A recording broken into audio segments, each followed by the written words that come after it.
Bonjour et bienvenue dans ce podcast de Design and Critical Thinking. Je suis Kevin. Et moi, c'est Daniel. On est deux designers et puis on aime bien causer ensemble. Mais en fait, on le fait pas assez souvent. Et ce podcast, c'est d'ailleurs juste une bonne excuse pour nous de se rencontrer et de parler de nos métiers. D'ailleurs, c'est ce qu'on va faire maintenant.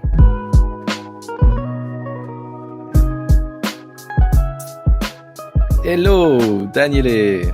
Salut, chef. Comment ça va? Alors, aujourd'hui, ça va spécialement bien. J'aime bien le fait qu'on commence toujours par aujourd'hui alors que on en fait 3 à la suite. Mais c'est un Il ne faut pas secret. divulguer les secrets de fabrication. Hein, c'est... Oui. Donc aujourd'hui, particulièrement, je vais très bien. Aujourd'hui, toujours bien. Ok. Bon, alors, justement, aujourd'hui, nous allons parler d'un sujet qui te tenait à cœur et qui suit un peu dans la continuité de ce qu'on a discuté récemment avec les sujets de remote workshop, qui est le fait que tu voudrais probablement ne plus utiliser de post-it papier et nous expliquer un peu la raison de cette affirmation néanmoins extraordinaire. Très, très dérangeante. Mon Dieu. Mon Dieu. Quelle horreur. Non, mais c'est intéressant parce qu'on a discuté rapidement et je trouve que ouais, c'est un sujet assez intéressant. Ouais. Vas-y. Oui. Après, c'est vrai qu'il y a un côté très rigolo quand est-ce que un designer dans le monde de l'innovation peut-il ne pas utiliser des post-it? Tu vois? Ouais, c'est marrant, hein, à quel point c'est devenu le symbole du boulot qu'on fait. C'est vrai, c'est vrai. Non, mais sans déconner, à l'armée du salut, on m'appelle Monsieur Post-it. C'est vraiment, les gens savent, ah, lui, il a été là, Daniele. Il y a un mur, quand il part, il y a un mur plein de post-it, tu vois. On m'a donné des petits noms proches de cela aussi. C'est vrai, t'as aussi vu ça? Ouais, bien sûr. Ouais. Mais du coup, ouais, il y a un gros truc avec ces post-it. Puis du coup, il y a un peu la question de qu'est-ce qu'on peut apprendre des workshops remote, par exemple. La dernière fois qu'on a parlé ensemble, on a dit il y a plein de choses qu'on peut transférer du workshop remote au workshop live. Puis une des choses pour moi, c'est un peu un questionnement que j'ai en ce moment, c'est l'utilisation du post-it papier. C'est-à-dire en live, moi je suis un grand utilisateur de post-it pour mapper les choses, expliquer, voir où on en est dans la conversation, tu vois. Et puis c'est vraiment pratique. Puis c'est quelque chose qui est vraiment chouette pour les gens que pendant la conversation, ils voient l'information qui se construit, les choses elles évoluent, elles changent, elles se déplacent, et puis c'est très clair pour les gens. Maintenant, avec les workshops remote, ce qui se passe, c'est que tu fais la même chose, sauf qu'au lieu de le faire sur du papier, puis d'écrire à la main, eh ben, tu le fais dans des programmes comme Miro ou Mural ou des choses du genre. L'avantage que tu as, forcément, c'est que vu que c'est en digital, tu vas tapoter sur ton clavier et puis qu'après, tout est parfaitement lisible. Si tu dois éditer quelque chose, tu peux l'éditer très facilement, ce que tu n'as pas avec les post-it papier. Puis du coup, il y a une réalisation qui est... le niveau de complexité est assez simple dans cette conversation aujourd'hui, hein, mais il y a cette réalisation du « Mon Dieu, je perds tellement de temps quand je le fais sur papier à faire la photo, retoucher la photo parce qu'elle est souvent parce que c'était sur la fenêtre, alors du coup, c'est brûlé, c'est le bordel, va falloir un peu retoucher la photo. Quand c'est moi qui écris, ça va, c'est clair, c'est lisible parce que j'ai l'habitude de le faire. Mais quand les autres écrivent, mon Dieu, c'est écrit façon docteur. Ouais, pas de mouche, hein. Ouais, c'est ça. Alors du coup, t'es là, oulala, mais il faut vraiment que tu travailles pour savoir qu'est-ce qui est écrit. Du coup, tu dois un peu documenter sur le côté, le résumer pour être sûr que les gens se souviennent de qu'est-ce qu'il y avait. Alors que quand tu le fais dans Miro ou Mural ou un autre programme du genre, ça va vite. C'est déjà digitalisé, c'est clair. C'est ça. Puis tu veux rajouter un truc parce qu'un truc n'était pas très clair, mais tu le vois quand tu fais le rapport, tu rajoutes une petite note. Et ça, du coup, c'est très riche. Puis l'autre réalité, c'est, j'ai appris ça en faisant les coachings avec les étudiants de l'Uni, où j'utilisais un mural ou un truc comme ça. Puis tu leur dis, mais il y a cette ressource, il y a ce bouquin-là qui serait bien. Tu ouvres Amazon, tu copies le lien, tu mets le lien directement dedans. C'est tellement puissant, tu vois. Puis la personne, elle part, puis elle a tout le matériel qu'il lui faut dans un board, puis tu vas pas encore lui envoyer un mail avec « voici le rapport, et puis le bouquin dont je t'ai parlé ». voilà les liens. Ouais, Donc là, il y a un truc qui est assez puissant. ouais, ouais, bien sûr. Ah, je vois clairement l'intérêt que ça a, moi aussi. Mais j'ai deux, trois questions à te poser parce que je vois aussi les problèmes que ça pose. Ouais. Euh, alors, d'un point de vue praticité, c'est clair que comme tu es déjà dans du numérique, et Facile. ben, en fait, la barrière d'entrée pour utiliser les données déjà numérisées, elle est réduite à quasiment zéro, puisque tout est déjà numérisé. Donc, tu peux réutiliser les données telles quelles. Tu peux les exporter du système live, tu C'est peux ça. créer un Excel, ce que tu veux si tu as besoin de générer un Mhm. rapport plus détaillé. C'est clair que tu gagnes un temps fou Mhm. par rapport à du papier. Cependant, ça Monsieur aime son papier.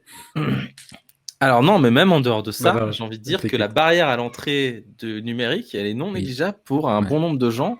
Et ça dépend, tu travailles. Moi, je travaille pas qu'avec des gens qui ont 30 ou 20 ans et qui sont Mhm. ultra technologie tous les jours. Ouais, Ça m'arrive aussi d'avoir des gens qui sont moins à l'aise dans des workshops à écrire absolument. sur du numérique, enfin sur un ordinateur, un clavier et tout ça. Mhm. Et, euh, et puis même en termes d'infrastructure, ça nécessite d'avoir que chacun ait un moyen de rédiger sa propre note, ou alors il faut qu'il y ait quelqu'un d'autre qui le fasse, puis tu as besoin d'un xylo, quoi. Donc, ouais, moi je vois quand même quelques contraintes non négligeables. Et puis même la facilité pour des personnes, pour n'importe qui, de prendre un stylo et puis de rapidement écrire un truc ou de faire un petit dessin sur ton Mhm. post-it pour exprimer une Mhm. idée, versus prendre le clavier, taper sur le clavier, des fois tu reprends plusieurs fois. Ça- Mhm.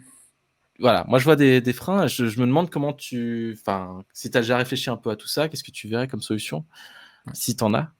Ouais. Alors, euh, il faut mettre une petite préface avant, qui est le fait que c'est une réflexion qui est en cours et puis que j'ai Ouais, pas bien sûr. encore énormément de data dans le sens, c'est pas encore surtesté. Mais je peux te donner mes intuitions. Je suis assez proche de toi par rapport au fait que euh, il y a des settings ou des contextes où ça ne marchera pas. Hmm. Par contre, il y a des contextes où ça marchera très bien. Donc, si on regarde d'abord les contextes dans lesquels ça marche très bien. Mhm. Pour moi, il y a tout ce qui est pas forcément du workshop à 1000 personnes, tu vois, ou à 12 personnes, mais qui est plus de l'ordre du euh, meeting de coaching, tu vois, où tu utilises le post-it comme un outil de travail, tu vois, mais tu Mhm. es pas 15, tu vois. Ouais, ouais. Donc, tu es deux, tu es trois, tu vois. Puis souvent, c'est un gars qui prend des notes, tu vois. Mhm. Puis dans ce cas-là, ben, tu remplaces le gars qui prend des notes, au lieu qu'il les prenne sur les post-it papier, ben, il le fait sur l'ordi. Mhm. Là, le coût au changement, il est nul, tu vois. Par contre, le gain, il est énorme, tu vois. Mhm. Donc, par exemple, moi, je vois ça, je me dis, mais quand on reviendra après Covid à des séances de coaching pour les étudiants en live, tu vois, eh ben, je me dis, c'est débile que je prenne des petits bouts de post-it que je les mette sur la table pour les deux étudiants que j'ai face à moi, tu vois. Alors que je pourrais le faire sur l'ordi, tu vois, Ouais, ouais, bien et sûr. puis me mettre de côté pour qu'ils voient des biens, ou alors même avoir mon ordinateur, moi écrire, puis leur mettre l'iPad en partage d'écran, et Mhm. puis ils voient très bien, tu vois. Mhm. Et puis pour eux, la valeur ajoutée, c'est que ils repartent de là, ils ont un fichier qui est propre, puis pas une photo pourrie d'une table. Euh, il y a des cas où ça marche pas, mais il y a des solutions, qui est le cas que tu dis, le grand workshop Mhm. à 15 intervenants. Là où ça marche, d'après moi, c'est quand tu as ce rôle que tu as des fois dans des workshops où tu as une personne qui prend les notes pour les autres. Tu vois. Mhm. Moi, je suis souvent dans les workshops où c'est le facilitateur qui anime et puis qui prend les notes en même temps. Tu vois. Mhm. Et puis que du coup, les gens sont plutôt debout à discuter. Tu vois. Puis pour eux, c'est facile. Puis les gens disent, ah, moi, j'aime pas écrire. Puis en même temps, Mhm. ça prend du temps. Tu vois. Puis du coup, dans ce rôle-là, le facilitateur peut le faire. Tu vois. Ouais. Alors là, ça implique des choses comme avoir un beamer, tu vois, Mhm. avoir un facilitateur qui tape vite, et puis que dans l'ambiance, que dans la culture, ça s'y prête, tu vois. Ouais. Ouais. Mais du coup, pour moi, tu dois avoir ce côté, cette personne qui joue ce rôle en fait de facilitateur, preneur de notes, tu vois, puis qui sait faire les deux Ouais. en même temps. Bon, après, tu es d'accord qu'il y a des exercices où tu fais travailler les Oui. participants, où là, ça rend le truc quand même un chouïa plus compliqué. Non, Hein. là, c'est ça qui est compliqué. Ouais. C'est, d'après moi, là, ça marche si tu as une équipe de gens qui ont entre 20 et 30 ans, Puis tu qui vois, sont tous avec leur ordi, et puis qui sont tous avec ils leur sont à ordi de toute l'aise à écrire manière. des trucs, C'est ça. à utiliser l'outil aussi, c'est la C'est ça. contrainte, ça. Hein. Et puis Ouais, puis même, tu as je fait un vois, test. Tu vois, tu as ouais, fait un test c'est avant, ça, puis ça ouais. marche bien. Puis je vois aussi, moi je fais aussi beaucoup de workshops où j'utilise l'espace physique pour faire Oui, travailler les gens, différents espaces, puis des fois les faire tourner physiquement. Et ça, je trouve que ouais, là, quand tu as un c'est pas la même bureau chose, hein. virtuel qui est projeté sur un écran, déjà les gens peuvent pas interagir avec. Ouais. Mais en plus de ça, tu peux pas créer ces espaces, ou en tout cas, tu pourrais, hein, mais ça nécessite quand même d'avoir beaucoup d'outils, enfin, tu vois, des beamers à gauche à droite ou des écrans Ouais, à gauche à droite, des ordinateurs dédiés, des trucs comme ça. Ça rend le truc quand même en termes d'organisation. Si ta boîte a fait que ça, ok, mais je ouais. sais pas. Moi, mais alors, je comprends tellement parce que moi, le nombre, des fois, le temps que tu peux passer à prendre des photos, des post-it, à tout retaper. Et puis en plus, moi, dans l'univers bancaire, je peux pas utiliser n'importe quel outil parce que j'ai vu, il y a des outils super cool. Tu scannes tes post-it, puis ça te recrée un truc numérique Ouais. tout de suite. Enfin, si tant est que la personne a bien écrit en majuscule correctement. Euh, Si tant est, c'est ça, c'est pas toujours le cas. T'as beau leur dire, hein, c'est ça. tous les participants ne le font pas. Euh, oui, bah moi par exemple, je peux pas utiliser ce genre d'outil magique là, qui tu scannes ton mur et puis ça te recrée tout en version numérique, Hmm. malheureusement. Donc je me retape souvent beaucoup de choses à la main. Ouais. Et donc ouais, je vois tellement l'intérêt, ça serait magique ça. Hmm. Mais je te rejoins aussi très fortement sur cet aspect de dire, euh, quand tu as des travails quand tu divises par plus petits groupes qui doivent faire du travail, tu vois, Mhm. ben là, la physicalité, elle est hyper importante, tu vois. Ouais. Puis elle permet d'aller tellement plus vite. Par exemple, des trucs cons, mais comment est-ce que tu fais un workshop avec des Lego en digital? Ah, il te faut un outil genre CAD, tu vois, un outil Bah, franchement, j'ai essayé, hein. d'architecture. Je sais pas. Alors j'ai essayé des outils, je me suis dit non, mais il doit y avoir moyen. Mon Dieu, même moi j'ai de la peine, tu vois. Alors que Ouais. je suis un peu un geek, tu vois. Ouais, ou alors un jeu vidéo multijoueur Lego, peut-être. Franchement, j'ai essayé des trucs du genre, mais ça prend trop de temps, tu Ouais, vois. ouais. Et puis du coup, tu perds du temps sur le côté technique, alors qu'avec des Lego, Alors, même si avec des Lego, je dois toujours quand même faire une explication technique de comment on utilise des Lego, Bah oui. bizarrement. Je la fais quand même, hein, parce que j'ai vu des choses où, du coup, tu te sens un peu obligé de le faire quand même, mais ça te prend 2 minutes de réexpliquer aux gens qu'est-ce que c'est que des Lego, tu vois. Alors Mhm. qu'avec un truc technique, c'est un peu plus compliqué. Puis du coup, moi, ça m'amène un peu à cette... c'est intéressant d'avoir cette conversation ensemble parce que tu vois, c'est une idée qui n'était pas forcément très formée, tu vois.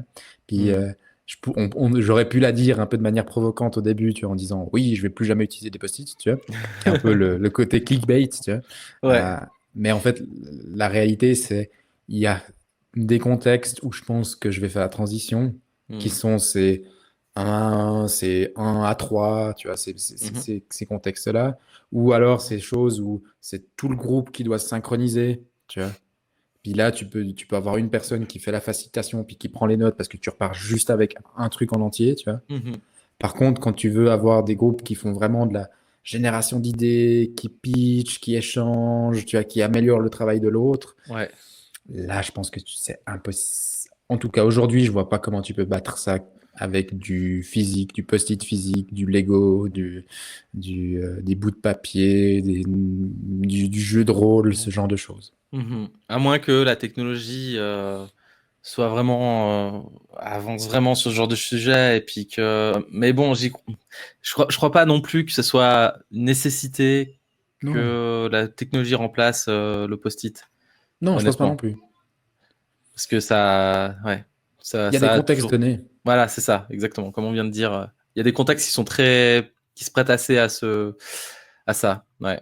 Alors C'est ça. typiquement, bah voilà, les rétros. Moi, le nombre de rétrospectives que je fais avec les équipes sur certains sujets Ouais, avec des outils numériques plutôt qu'avec un outil physique, ça me paraît logique parce que là, c'est ça. voilà, c'est assez facile en fait de travailler comme ça dans ces Ouais, conditions. Mais alors sur des exercices, ouais, génération d'idées ou ce genre de choses, je trouve que c'est un chouïa plus compliqué. c'est Mm. ça. Puis après, je pense qu'il y a le petit truc à trouver, c'est les hacks culturels pour faire que ça passe. Ouais, Par ouais. exemple, pour moi, dans les petits tests que je me suis amusé à faire, ma femme me déteste, hein, du coup, parce que je l'utilise comme cobaye. Tu vois. Puis du coup, genre, je suis là, puis je lui fais, alors, si je fais comme ça, tu te sens comment si je prends des notes, tu vois. Ouais. Puis du coup, elle est là, mais t'es con. Mais du coup, je teste des trucs où, par exemple, le simple fait de décaler le laptop, tu vois, puis de ne pas le mettre que elle voit juste le dos du laptop, mais qu'elle voit aussi sur l'écran, tu vois. Ce que tu fais, oui. Mm. Exactement, tu vois, puis que tu te mets un peu en travers, tu vois. Mhm. C'est déjà beaucoup plus sympa, tu vois. Puis c'est Mm. des petites choses comme ça que tu peux faire. Ça donne l'opportunité que la personne puisse réagir à ce que tu es en train de faire parce qu'elle voit ce que tu fais, effectivement. Exactement. Puis Ouais. du coup, il y a des postures, il y a des manières de faire qui permettent, Mm. je pense, d'éviter le problème, tu vois. Mm. Donc, par exemple, ça serait de dire, si par exemple tu utilises un beamer, tu devrais être du côté du beamer pour que quand les gens regardent, tu vois, ils te regardent toi. Ouais. Tu vois. Puis tu devrais pas être en face de la personne de l'autre côté de la table, mais que du coup vous regardez les deux le beamer, ce qui est très bizarre humainement, parce que du coup vous regardez tous une machine. Tu vois. Tu vois, c'est ce genre de petites astuces, je pense, qui peuvent rendre le truc un peu moins Ouais. glauque. Ouais. Intéressant. Bah, écoute, merci pour cette discussion. Ouais, c'est quand t'as droppé ça, pourquoi j'aimerais arrêter d'utiliser les post-it, je me suis dit, c'est quoi ce sujet? Mais il est con. Puis Pourquoi? non, mais bon, c'est une bonne question. C'est vrai que aujourd'hui, ce qu'on fait à distance amène aussi à réfléchir, à re-réfléchir comment on fait certaines choses. Donc, c'est très pertinent. C'est Merci cool. beaucoup. Yes, un grand merci, monsieur. Merci à toi.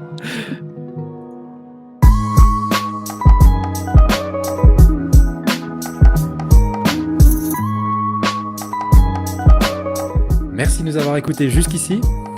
Et on se retrouve au prochain épisode.